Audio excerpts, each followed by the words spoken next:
Hindu theory believes that every death brings you closer to moksha. And the main objective of every Hindu person is to attain moksha.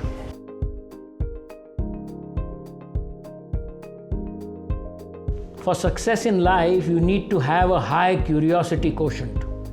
I am Prakash Shesh.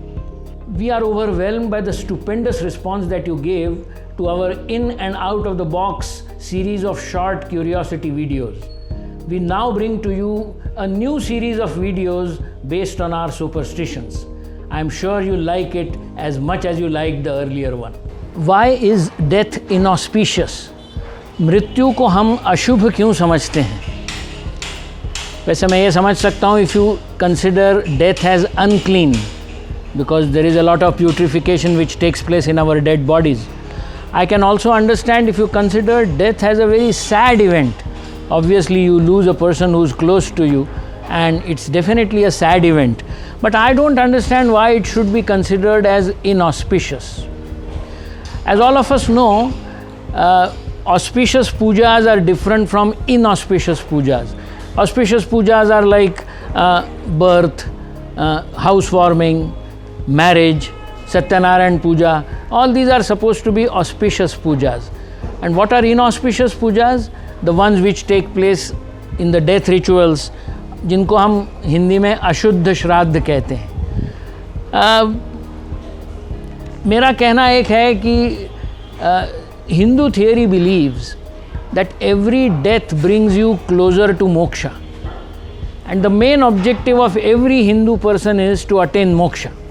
And after he goes through a certain number of cycles of rebirth and death, only then does he attain moksha. So in a way, if you die, you are closer to the moksha.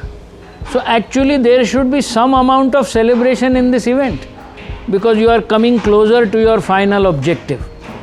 There are some communities in India who will have bands playing during their funeral procession, and where people will dance in front of the funeral procession, just like they do in marriages. These communities are very, very few, but the main reason why people do that is because of this central thought कि हर मृत्यु के बाद आप मोक्ष के एक जन्म तो करीब आए, इसलिए इसे अशुभ करने में मुझे कोई तुक नज़र नहीं आता. What is even worse is that the priests who perform these auspicious pujas are different from the priests who perform the inauspicious pujas. For example, you can never call a priest from this second lot to perform your marriage, and people from this lot will never perform death rituals. Why is this so? I mean, they are invoking the same God for the benefit of the same Yajman. But why this distinguish? Why do we distinguish between these two classes of priests? I can understand, being a student of marketing management, I can understand that probably this structure was designed in order to differentiate the market segment that both the priests would handle. One, like you have dealers for different territories, so here we have priests for different segments.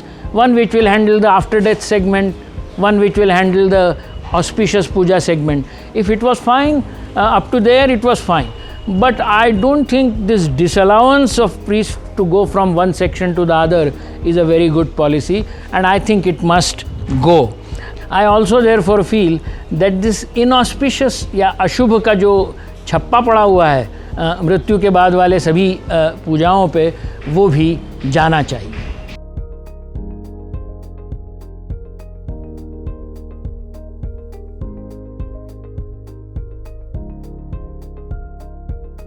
For more such interesting facts from Prakash Shesh, please like this video and subscribe to our channel.